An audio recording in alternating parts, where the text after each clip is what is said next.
көктем шуағындай сезім мен нұр құйып, тағы да 8 наурыз халықаралық әйелдер күні келді. Адамды қабыл алып жақынға шықтым ана, сапарда жүрген кезде мен алаңдап тұрдым ана, ұдайы уақыт бөліп шабыт беріп көңіліме қараймын. Ақ шашты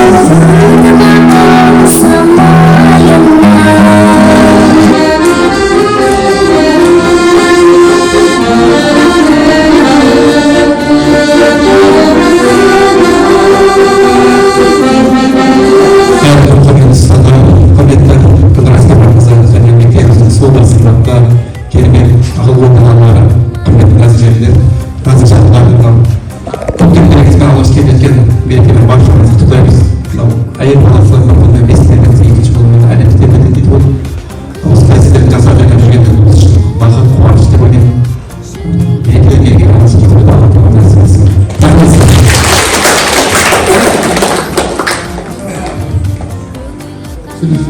Құрметті гимнастикаларыңыздар, облыстық жігіттердің атынан сыйлығымызды қабыл алыңыздар.